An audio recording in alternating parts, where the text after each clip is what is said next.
Hey family, it's Netta at Black Lives Count, back at you with another video. So family, we're going to discuss Miss Ashley Gonzalez, okay? I know I'm a few days late with it, but we still got to go over it. So yeah, I saw how Miss Gonzalez over there in Houston, Texas, she's an officer who was very deliberately, intentionally racist and harmful to foundational Black Americans. And what did she say? That the next day, if she encountered a Black person on a call, no matter what it was, regardless to whether they were right or wrong, that she was going to arrest them. That's what she said, right? They ultimately did not fire her initially, and then ultimately they did, or I meant to say they initially did not fire her, but ultimately they did go ahead and terminate her. Now, terminating her should just only be the beginning, because number one, this woman should also lose her license, because terminating her means not jack shit. We know this. Terminating her means she can do what the cop who unalived Tamir Rice did and go and apply in other counties, okay, or other states, or she should not be able to hold another license for law enforcement, period, because she has already let her racism and nastiness be known nationally, because everybody knows it now and everyone is on notice. So why should she be allowed to go somewhere else and become a cop? You know why they do this? They do this because foundational Black Americans don't have any safeties. We have no safeties put in place for us. There are no anti-Black hate crime bills. See, had she got caught doing that, what she just did, she could have went to jail. See, if we had a hate crime bill. But because we don't have a hate crime bill, this is why they can do these things and get away with it. You understand? And the powers that are in charge, see, we had been trying to tell the Black Caucus for how many years? How long have we been asking for a hate crime bill? Whenever it is something for Black Americans, whether it be a hate crime bill, whether it be reparations, whatever, we have to always have study. We got to study. Do they deserve to be tormented? Should they be prevented? Should people be prevented from hanging them in trees? It's like they don't want to do it. It's like they want to continue to allow Black people to be attacked. Okay? So the foundational Black Caucus have not served us one damn bit. They all stood up for the Asian hate crime bill, but they all cannot stand up for anti-Black crime bill. And it's crazy because they're Black. I don't give a damn what country they came from. They're Black.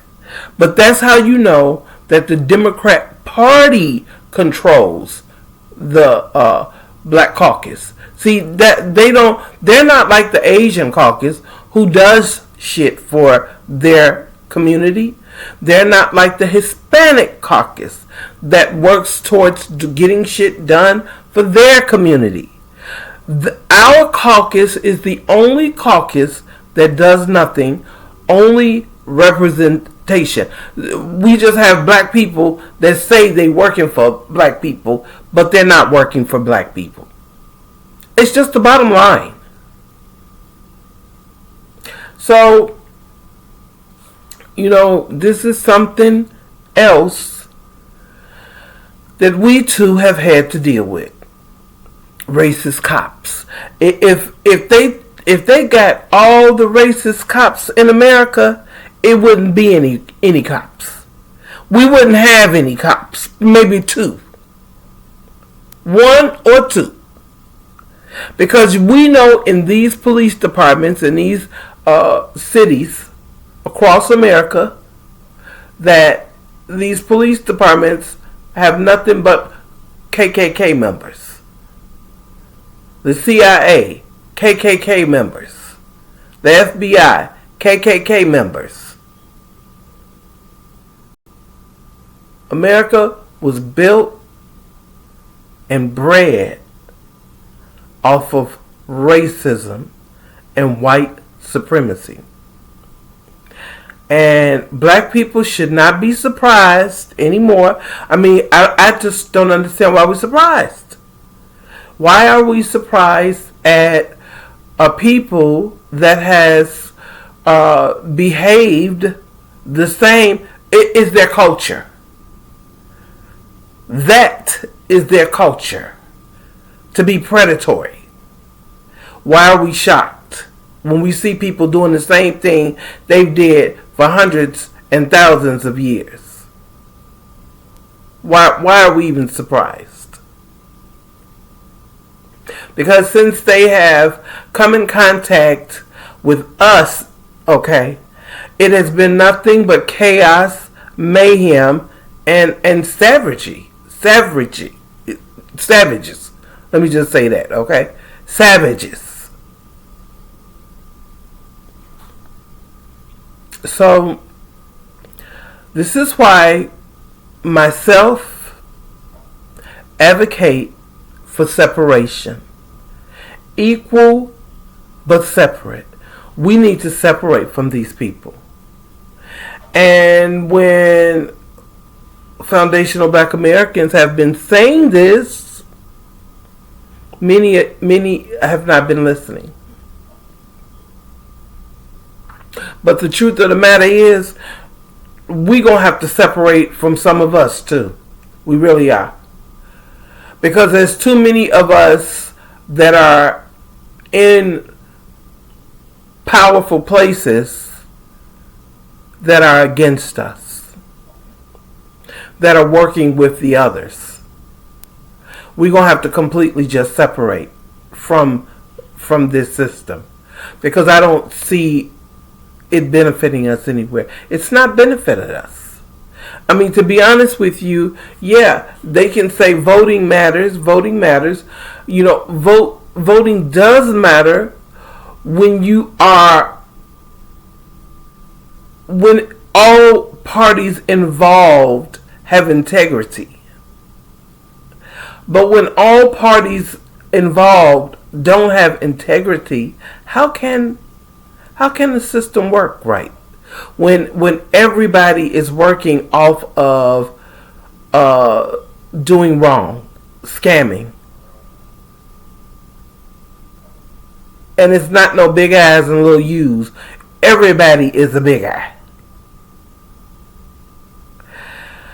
I just, black people, I keep saying, especially foundational black Americans, we have to separate because we have no friends. Unfortunately, we just don't.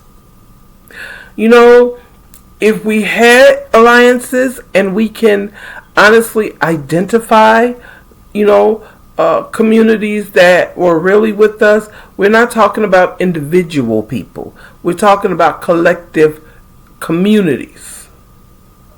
We don't have any friends. So I say that we have to focus on ourselves, and we have to work on building our community. I'm going to keep saying that. We got to work on building our community, because trying to continue to build community with savages is not working. Family, I thank you so much. I've missed you. I think about you guys. I hope you all are doing well. I'm praying for you all. May you have continued peace, love, and blessings in your lives. And black power. Take care, family. I'll see you on the next video.